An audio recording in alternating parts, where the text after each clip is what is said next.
Assalamualaikum warahmatullahi wabarakatuh. Hamdan wa syukran lillah, salatan wa salaman ala rasulillah wa ala alihi wa sahbihi wa mawalah, amma ba'd. Kaum muslimin muslimat jamaah asal Masjid Raya Masa Aceh Bukit Tinggi yang dihormati, tadi waktu selesai kita melaksanakan sholat zuhur, sudah kita bincangkan bahwa ada 4 macam iman. Pertama, iman yang makin lama makin kuat, ialah iman para nabi dan rasul.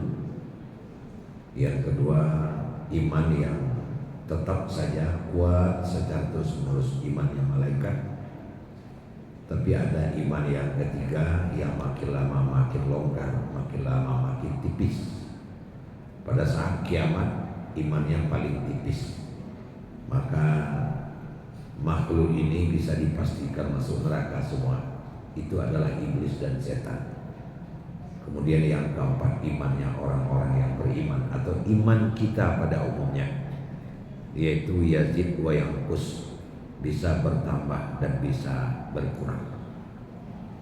Nah, pada kesempatan ini kita sampaikan bahwa kenapa iman yang model ini yang terjadi bagi kita manusia. Itu lain tidak adalah agar penilaian yang diberikan oleh Sang Yang Maha Kuasa itu betul-betul murni. Tadi sudah disampaikan bahwa iman malaikat itu selalu kuat. Ya, kuatnya iman malaikat itu tidak melalui usaha. Jadi tidak ada kasab dalam dunia malaikat. Dia tidak berjuang, dia tidak berkasab, tidak berusaha, tapi sudah bagus begitu saja. Nah, sementara manusia ini adalah makhluk yang oleh Allah di dalam kehidupan ada nilai. Ada nilai baik, ada nilai menengah, ada yang nilai rendah.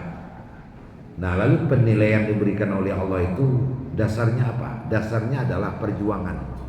Dasarnya adalah usaha yang dilakukan di dalam menundukkan nafsu, di dalam menundukkan keinginan. Nah, bagi orang-orang yang piawai dan berhasil menundukkan nafsunya, maka dia mendapatnya menilai tinggi. Nah, orang-orang ini adalah jelas orang yang punya iman yang kuat. Dapat kita sampaikan kepada kita semua, Allah secara tegas mengatakan, zuyyina linnasi hubbus syahawat minan nisa wal banin wal qanatiril muqantarah minadh dhahab wal fiddah wal khailil musawwamah wal an'am wal harth. Dijelas, kami hiasi kehidupan manusia itu dengan syahwat yang cenderung kepada perempuan, kepada memiliki anak-anak, kepada memiliki harta benda dari emas dan perak, kepada memiliki kuda-kuda pilihan atau kendaraan, sawah ladang. Jadi memang ada di dalam diri kita ini sebagai manusia keinginan untuk itu. Memiliki harta yang berlimpah ruah, itu ada lezatnya, ada enaknya. Memiliki kendaraan yang mengkilat, ada enaknya, ada lezatnya. Memiliki sawah ladang, kebun yang berpuluh-puluh hektar, itu ada enak, ada lezatnya. Memiliki pangkat, ada enak, ada lezatnya. Jadi melihat diri lebih dari teman-teman, melihat lebih daripada kawan-kawan sesama manusia, itu ada nikmat, ada lezat. Nah, dalam hal ini, karena saking nikmat dan lezatnya berjabatan, menjadi orang kaya, orang pintar, maka manusia cenderung berusaha sekuat tenaga. Dan apabila lepas kendali, manusia cenderung menghalalkan segala cara. Umpamanya, apabila dia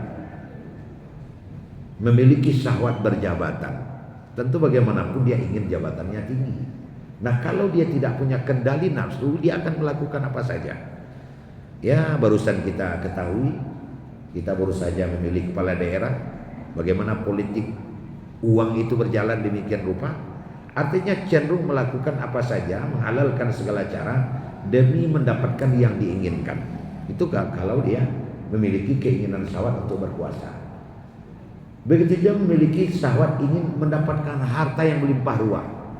apa saja profesi yang ia alami, apapun kerja yang ia kerjakan, itu memiliki peluang untuk berbuat menghalalkan segala cara. Umpamanya dia sebagai seorang pedagang, maka untuk memiliki atau mendapatkan untung besar, ya mungkin cenderung menambah mengurangi timbangan, menspekulasi harga, kemudian membuat aspal-aspal asli pasu, dia mesti terdorong untuk itu. Nah, kalau seandainya dia tidak mengendalikan nafsu, maka dia akan terbawa oleh arus, mungkin mengecian barang palsu jadi barang asli dan sebagainya. Nah, kalau dia seorang petani, apakah menjadi seorang petani masih punya peluang untuk berbuat jahat? Masih. Umpamanya setelah dia panen, taruang naraca-ranca datang dia terung buruak di bawah, kan masih punya peluang ke arah itu. Nah, kenapa? Karena memang memiliki segalanya itu enak dan lezat. Nah, Allah telah memberikan penegasan kepada kita, zalika mata'ul hayatid dunya. Emas, perak, jabatan yang tinggi, harta yang melimpah ruah, sawah, ladang, kendaraan, itu semuanya adalah hiasan kehidupan dunia. Apabila nyawamu sudah berpisah dengan badanmu, maka seluruh yang kamu miliki tadi itu tidak akan ada guna sama sekali. Kamu hanya akan kembalikan kepada Sang Yang Maha Kuasa, persis seperti kamu datang dulu. Kok leibo hati orang, ada bungkusnya jo kain putih. Jadi harta yang melimpah ruah itu tidak akan pernah sedikit pun membantu kita, tidak akan sedikit pun menolong kita. Jabatan yang tinggi juga demikian. Itu di dalam sebuah hikayat dibuat oleh para ulama. Ada seorang ayah yang anaknya 3 orang. Anak pertama, anak kedua, anak ketiga. Anak pertama dengan anak kedua itu selalu disayangi. Alun meminta lah dia, alun bakandak lah di palakuan, baju warancak, pasar warancak, beri makan enak-enak. Tapi anak yang ketiga itu kurang diacuhkan. Dia makan serta ya sekadar tangkai hidup. Dia pakaian sekadar untuk palupoh atau penutup aurat saja, tidak diajukan dalam kehidupan. Akhirnya panjang tangan tawaikan, panjang kaki telangkahkan, berbuat salah bapak tadi. Datang polisi menjemput. Diimbaulah anak yang selalu disayangi selamanya. Hai anak pertamaku, hai anak keduaku, selama ini kalian seluruh kehendak kalian sudah aku penuhi. Tidak ada satu kehendak pun yang tidak aku penuhi. Maka sekarang ayah akan dijemput oleh polisi. Tolonglah ayah, bantulah ayah. Bagaimana caranya agar ini tidak terjadi? Saya tidak lagi dibawa oleh polisi. Apa jawab anak ini? Tangan mancancang bau miku ayah. Kerjaan ayah yang bertanggung jawabkan. Kami tidak tahu tentang itu. Ambualah kata anak yang paling ketek, yang kurang diacuhkan selama apa? Wahai ayah, aku sadar ayah memberiku makan selama ini sekadar untuk hidup saja.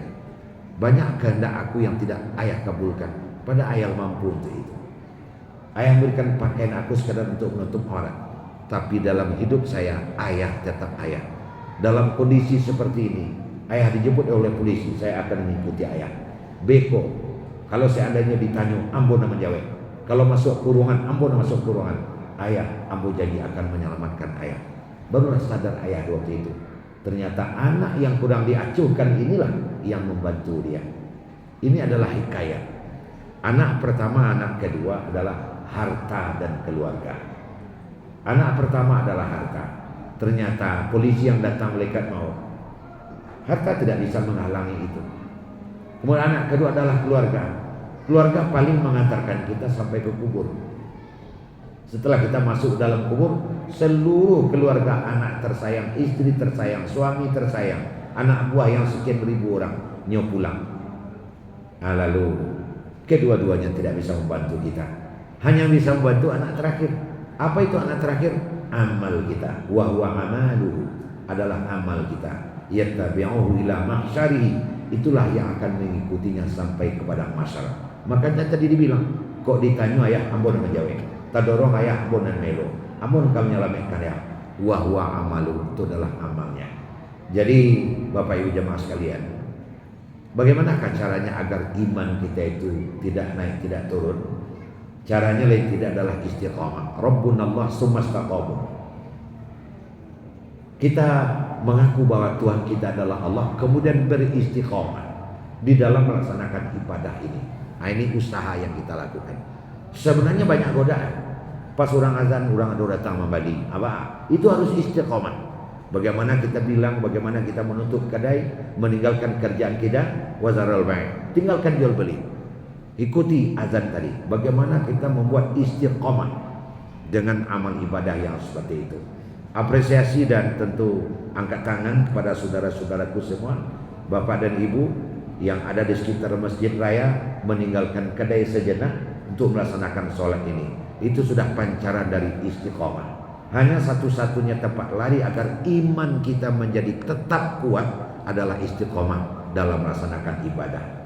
Bapak dan ibu, biarlah kita menjadi mantan narapidana daripada mantan orang soleh. Apa maksudnya? Setelah kita beramal soleh satu kali, selama-lamanya beristiqomahlah untuk melaksanakan ibadah ini selama-lamanya. Yang berlalu biarlah berlalu. Sedangkan orang yang mantan amal soleh, dia dulu beramal, sekarang sudah jadi Abu Jahil. Kepada kita semua, semoga ibadah di puasa yang kita kerjakan tahun ini bisa lebih baik, bisa lebih mantap, bisa lebih mengena daripada ibadah puasa kita pada tahun-tahun yang lalu. Mudah-mudahan kita diberikan oleh Allah keistiqomahan dalam mengamalkan agama kita ini. Demikian, terima kasih. Banyak maaf. Assalamualaikum warahmatullahi wabarakatuh.